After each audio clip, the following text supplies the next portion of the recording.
আসসালামু আলাইকুম বন্ধুরা, আজকে আমি এসে পড়েছি ইন্টার প্রথম পত্রের একটি অধ্যায় ম্যাট্রিক্স ও নির্ণায়ক নিয়ে আলোচনা করতে। আজকে আমি কিছু বেসিক নিয়ে আলোচনা করব, কারণ বেসিক থেকে যদি তোমরা ভালো মতো পড়ে যাও তাহলে তোমরা সব ম্যাথের অ্যান্সার করতে পারবে, না হলে শুধু স্পেসিফিক ম্যাথগুলো ছাড়া অন্যগুলো অ্যান্সার করতে কষ্ট হবে আর কি, বুঝতে সমস্যা হবে। তাই আজকে বন্ধুরা আমরা ম্যাট্রিক্স ও নির্ণায়ক পড়ব। ম্যাট্রিক্স শব্দটি ম্যাট্রিক্স শেপ বা ওম্ফ বলা হয়। এর বাংলা হলো ছাঁচ, আকৃতি বা আকার। আমরা অনেকেই পিঠা বানানোর ছাঁচ দেখেছি। দেখো এখানে 6টা পিঠা জায়গা নিবে, আবার এই ছাঁচটা 4টা পিঠার। এই যে এই ছাঁচ বরাবর আমরা যদি এই রেখাটা বলি তাহলে এটা ভূমির সমান্তরাল, এটাকে আমরা সারি বলবো। আর ভূমি বরাবর যে লম্ব আকারে যেই রেখাটা থাকবে এটাকে আমরা কলাম বলবো। এইটাকে সারি বলবো, এই যে এটাকে সারি বলবো, এটা কলাম, এই যে কলাম। বন্ধুরা দেখো এখানে 2টা সারি আছে, এই যে একটা সারি, এই যে একটা সারি। আর কলাম কয়টা আছে? 1টা 2টা 3টা। তাহলে 2টা সারি 3টা কলাম। এটা একটা আয়তাকার একটা শেপ এসেছে, তাহলে আমরা এটাকে বলবো আয়তাকার। আর এখানে দেখো 2 2, মানে 2টা সারি 2টা কলাম, তাহলে এটা বর্গাকার। এখন আসো আমরা জানি ম্যাট্রিক্স কাকে বলে।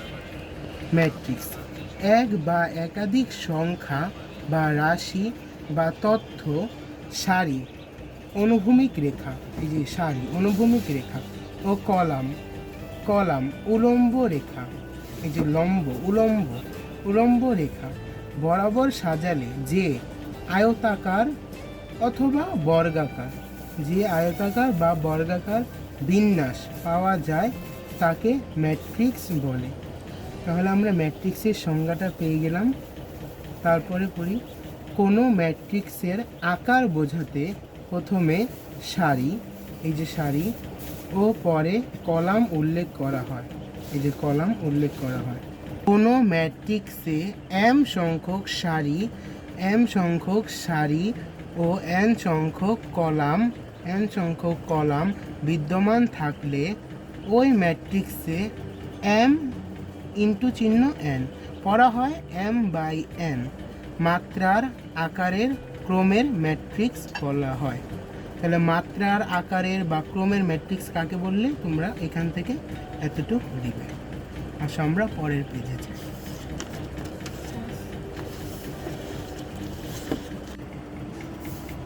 ম্যাট্রিক্সকে প্রথম বন্ধনী, তৃতীয় বন্ধনী ও দুটি সমান্তরাল উলম্ব যুগল রেখা বন্ধনী, দুইটা সমান্তরাল উলম্ব রেখা যুগল মানে দুইটা দ্বারা প্রকাশ করা হয়।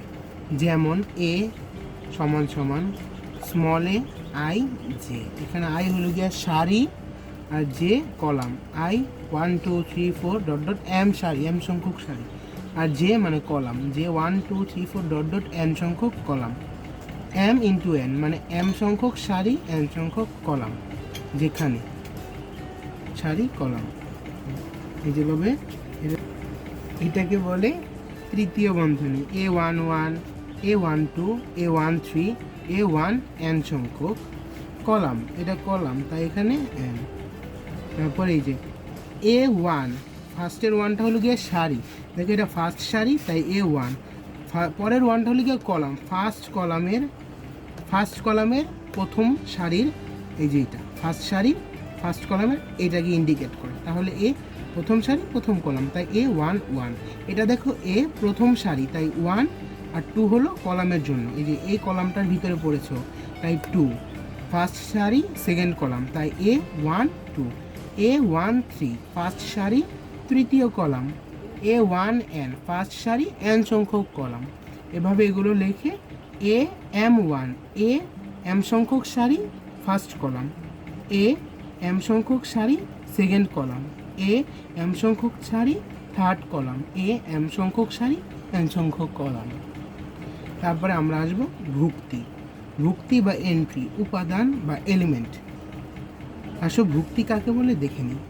ম্যাট্রিক্সে অন্তর্গত প্রত্যেকটি সংখ্যা বা রাশিকে একটি ভুক্তি বা উপাদান বলে। মানে ম্যাট্রিক্সের অন্তর্গত প্রত্যেকটি সংখ্যা বা রাশিকে আমরা বলবো ভুক্তি বা উপাদান। অনুভূমিকভাবে অবস্থিত ভুক্তি বা ভুক্তিসমূহকে একত্রে সারি বলে। এই যে অনুভূমিকভাবে অবস্থিত, অনুভূমিকভাবে এগুলো কি সারি। আসলে আমরা পরের পেজে যাই। উলম্বভাবে অবস্থিত ভুক্তি বা ভুক্তিসমূহকে একত্রে কলাম বলা হয়। এই যে এখানে দেখি, এই যে উলম্বভাবে অবস্থিত ভুক্তি বা ভুক্তিসমূহকে কলাম বলে, এই যেগুলোকে কলাম বলে। তারপরে আমরা এখানে দেখি ম্যাট্রিক্সের মোট উপাদান সংখ্যা এর সারি ও কলাম সংখ্যার গুণফলের সমান। ম্যাট্রিক্সের মোট উপাদান সারি ও কলামের গুণফলের সমান। সারি ম্যাট্রিক্স বা রো ম্যাট্রিক্স, যে ম্যাট্রিক্স কেবল একটি সারি বিদ্যমান, যে ম্যাট্রিক্সে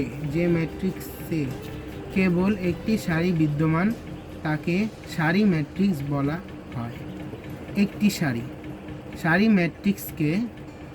ম্যাট্রিক্সে কলাম সংখ্যা অনির্দিষ্ট, মানে অসংখ্য কলাম থাকতে পারে। যেমন এ ফার্স্ট সারি ফার্স্ট কলাম, ফার্স্ট সারি সেকেন্ড কলাম, এ ফার্স্ট সারি থার্ড কলাম, এ ফার্স্ট সারি ফোর্থ কলাম, ডট ডট এ ফার্স্ট সারি এন সংখ্যক কলাম। এন দিলাম কেন? কারণ এখানে অনির্দিষ্ট সংখ্যক থাকতে পারে। এই যে একটা সারি কিন্তু মানে বাই, এটার বাই বলবো, একটা সারি বাই অসংখ্য কলাম, এন সংখ্যক কলাম। তারপরে আমরা দেখি কলাম ম্যাট্রিক্স, যে ম্যাট্রিক্সে কেবল একটি কলাম বিদ্যমান থাকে তাকে কলাম ম্যাট্রিক্স বলা হয়। কলাম ম্যাট্রিক্সে সারি সংখ্যা অনির্দিষ্ট, মানে অসংখ্য সারি থাকতে পারে। আর সারি ম্যাট্রিক্সে কলাম সংখ্যা অনির্দিষ্ট, মানে অসংখ্য কলাম থাকতে পারে। আর কলাম ম্যাট্রিক্সে সারি সংখ্যা অনির্দিষ্ট। এই দেখো, যেমন এ ফার্স্ট কলাম ফার্স্ট সারি ফার্স্ট কলাম, এ ফার্স্ট সারি ফার্স্ট কলাম, এ সেকেন্ড সারি ফার্স্ট কলাম, এ থার্ড সারি ফার্স্ট কলাম, এটা ফোর্থ সারি first column, dot dot A M সংখ্যক সারি ফার্স্ট কলাম। কলাম কিন্তু ফার্স্ট, মানে একটাই কলাম। সারি দেখো, একটা দুইটা তিনটা চারটা, ডট ডট এম সংখ্যক। তাহলে এম সংখ্যক সারি বাই এন সংখ্যক ওয়ান সংখ্যক কলাম, ওয়ান। আসো আমরা আরেকটা দেখি। এখন আমরা দেখব বর্গ ম্যাট্রিক্স বা স্কয়ার ম্যাট্রিক্স। যে ম্যাট্রিক্সের সারি ও কলাম সংখ্যা সমান তাকে বর্গ অথবা স্কয়ার ম্যাট্রিক্স বলে। যেমন এ ফার্স্ট সারি সেকেন্ড সারি থার্ড সারি, first column second column third column, first সারি সেকেন্ড সারি থার্ড সারি, first column second column third column. তোমরা একটা জিনিস লক্ষ্য করো, এই যে ফার্স্ট সারি, তাহলে সারি এক এক এক, মানে সারি এক। সেকেন্ড সারি দুই দুই দুই। ফার্স্ট কলাম, এই যে দেখো প্রত্যেকটায় ওয়ান ওয়ান ওয়ান ওয়ান, মানে ফার্স্ট কলাম। সেকেন্ড কলাম, এই যে second two two two. Third column, এই যে দেখো থ্রি থ্রি থ্রি। তাহলে তিনটা সারি তিনটা কলাম আছে, তাহলে এটা একটা কি বর্গাকার হলো না? যেমন বর্গের যদি এই বাহুটা দুই থাকে, এই বাহুটাও কিন্তু দুই হয়। তেমনি এখানে তিনটা সংখ্যা মানে তিনটা সারি তিনটা কলাম, তিনটা সারি তিনটা কলাম, 3/3। তার মানে এটা একটা বর্গাকার ম্যাট্রিক্স, তাই এটাকে আমরা বলবো বর্গ ম্যাট্রিক্স। তাহলে বন্ধুরা, আজকে আমরা বর্গ ম্যাট্রিক্স পর্যন্তই পড়ি। এইটুকু তোমরা ভালো মতো পড়বে, ভালো মতো পড়লে ভালো মতো বুঝবে, ভালো মতো অঙ্ক করতে পারবে। তারপরে আমরা আরও পড়বো, এখানে অনেক আছে আরও বোঝার মতো, প্রধান অক্ষ, গৌণ অক্ষ, মধ্যম অক্ষ, অনেক পড়া আছে। আজকে আমরা বর্গ ম্যাট্রিক্স পর্যন্তই পড়ি। যদি উপকারিত হয়ে থাকো, যদি ভিডিওটি ভালো লেগে থাকে, তাহলে অবশ্যই একটা লাইক করে দেবে এবং শেয়ার করে অন্যকে একটু বোঝার সুযোগ করে দিবে। আমরা সবাই বন্ধুবান্ধব সবাই একসাথে পড়বো ইনশাআল্লাহ। তাহলে সবাই একটা লাইক কমেন্ট করে দিও আর একটা শেয়ার করে দিও। আসসালামু আলাইকুম।